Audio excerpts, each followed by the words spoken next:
Bonjour et bienvenue sur ma chaîne. Aujourd'hui, nous allons explorer le chemin de vie 2. Ce chemin est associé à la coopération, à l'intuition et à l'harmonie. Nous verrons ensemble les forces, les faiblesses, les défis, les relations et les influences personnelles et professionnelles des personnes qui sont nées sous cette vibration, ainsi que l'arcane majeur de la papesse qui lui est associé.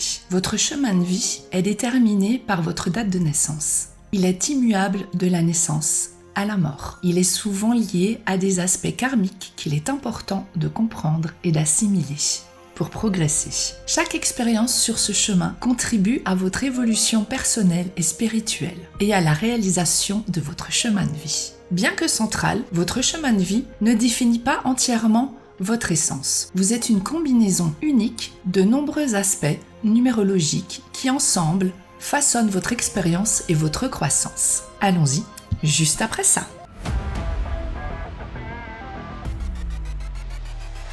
Pour calculer votre chemin de vie, il faut prendre toute votre date de naissance et le réduire à un seul nom. Prenons par exemple la date de naissance d'Édith Piaf, le 12 décembre 1915. On additionne comme suit. 1 plus 9 plus 1 plus 2 plus 1 plus 9 plus 1 plus 5, qui nous donne un total de 29. C'est un nombre à deux chiffres, donc on continue en réduction théosophique qui consiste à une addition.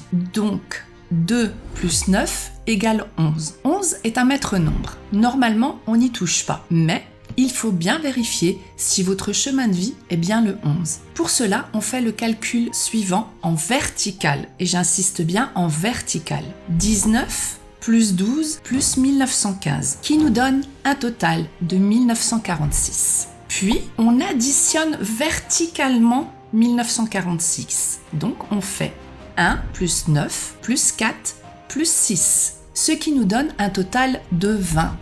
Donc, on continue la réduction. On fait 2 plus 0 égale 2. Vous êtes sur un chemin de vie 2 avec un maître nombre 11-2.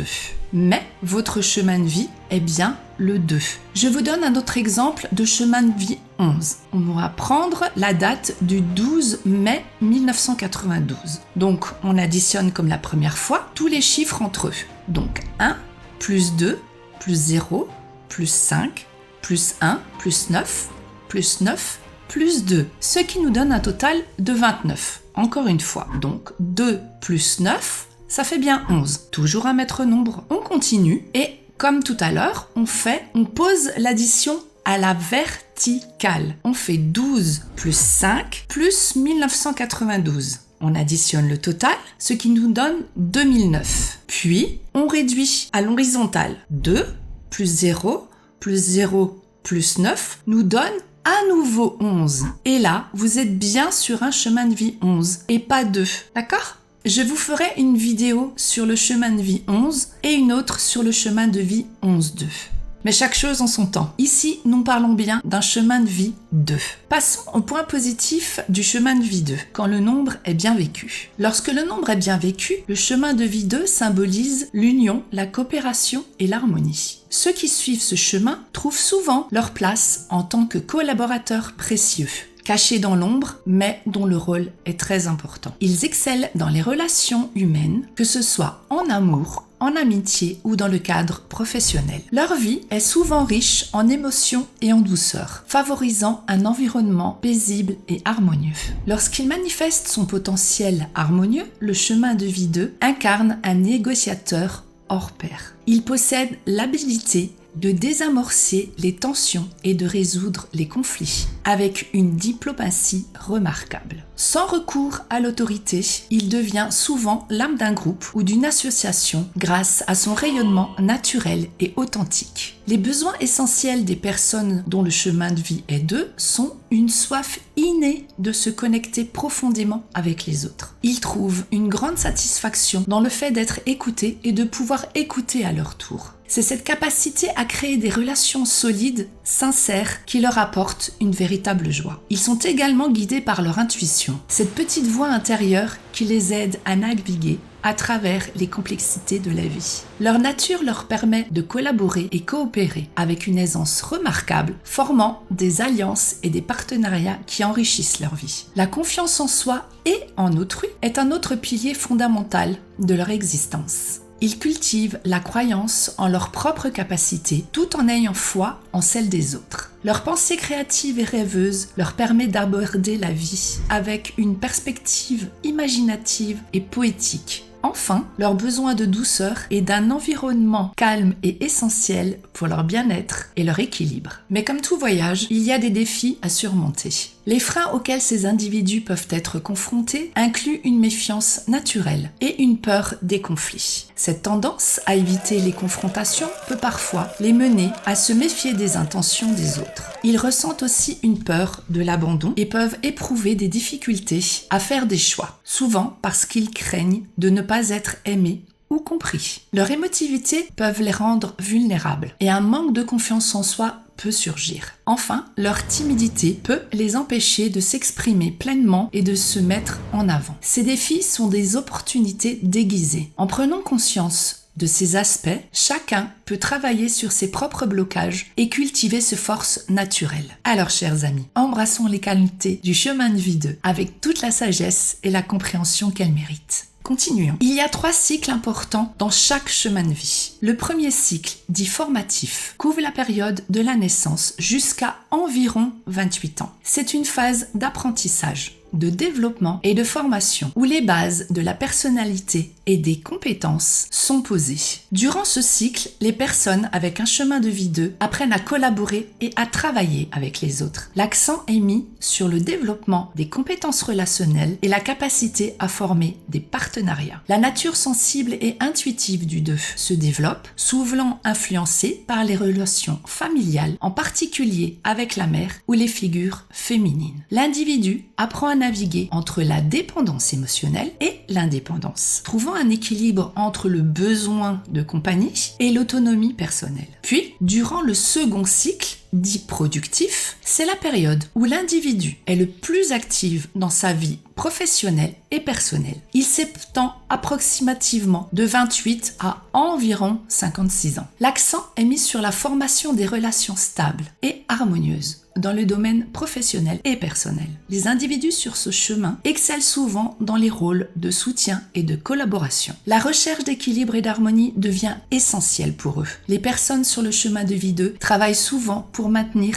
des environnements harmonieux et éviter les conflits. L'intuition devient tout doucement un outil clé de la prise de décision, que ce soit dans les relations professionnelles ou personnelles. Les personnes avec ce chemin apprennent à faire confiance petit à petit à leur ressenti et à utiliser leur sensibilité.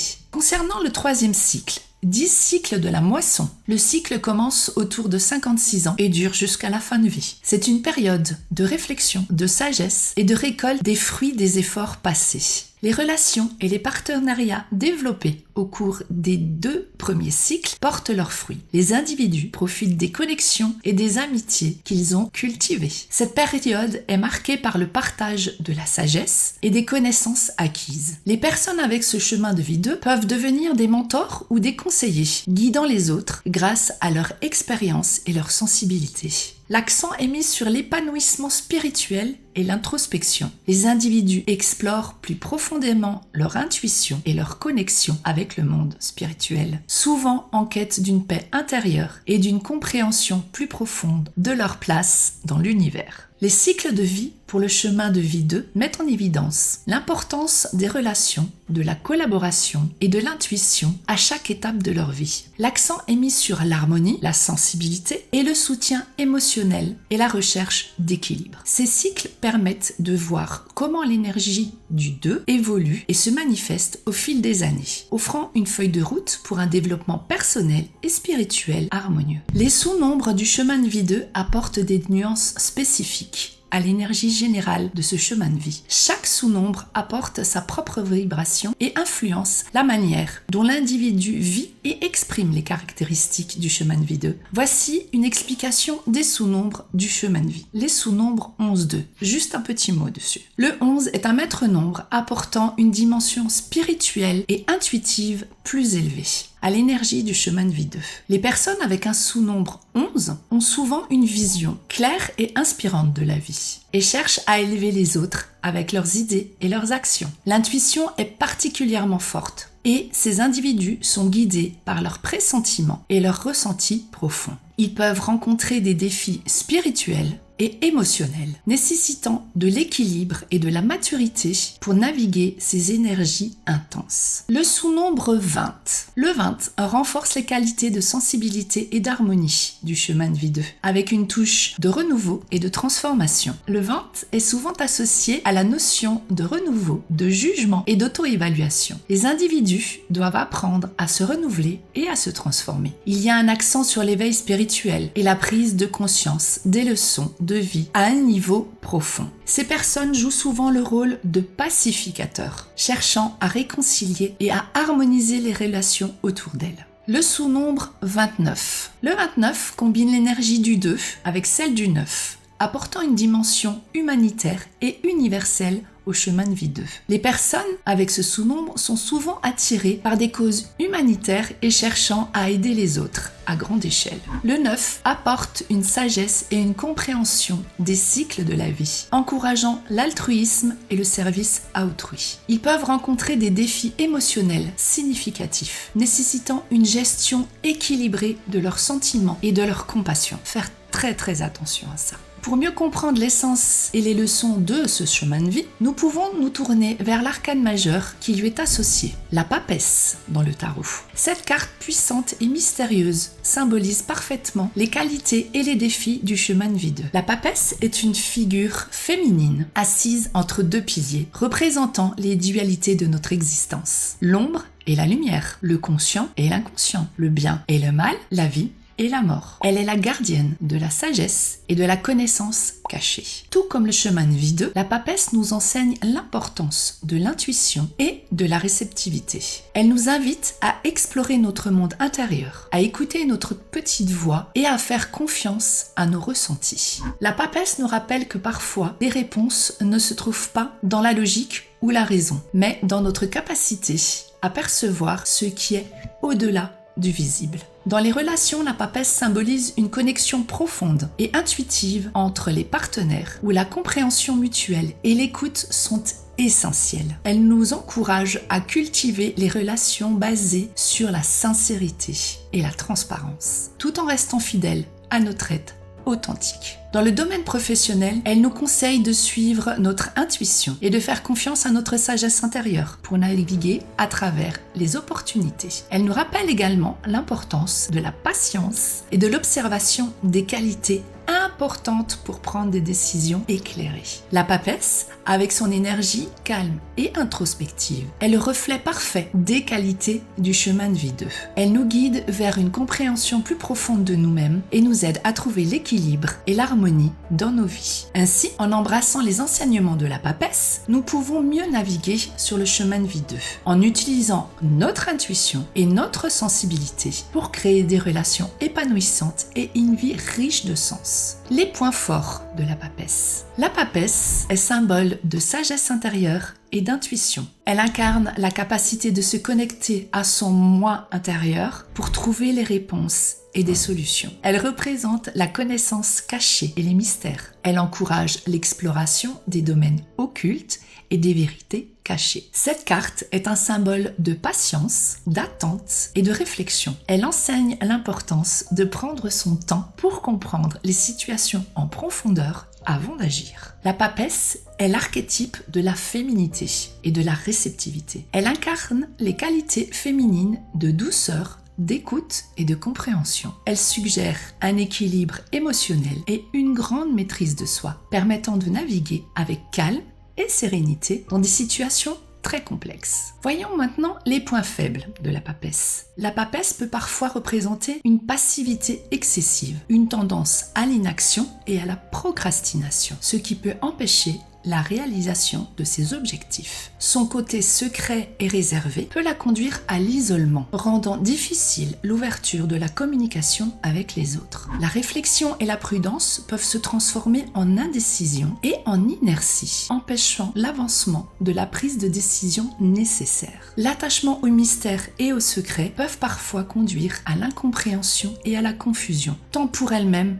que pour les autres. Une tendance à trop analyser et à trop réfléchir peut également bloquer l'action et entraîner des sentiments d'incertitude et de doute. En conclusion, la papesse, avec ses forces et ses faiblesses, est une carte qui nous invite à explorer notre monde intérieur et à utiliser notre intuition pour mieux naviguer dans notre vie. Elle enseigne la patience et la réflexion, mais également elle nous met en garde contre l'inaction et l'isolement. Son équilibre entre sagesse intérieure et réceptivité peut être une source de force incroyable, mais il peut aussi devenir un obstacle si l'on reste trop enfermé dans l'analyse et la passivité. L'importance de trouver un équilibre est cruciale. Si l'on est capable de tirer parti de sa sagesse et de sa pertinence, tout en restant attentif à ne pas se laisser piéger par la passivité ou l'isolement, elle devient une source puissante d'inspiration et de guidance. En somme, la papesse est une invitation à écouter notre voix intérieure, tout en gardant une connexion équilibrée entre notre monde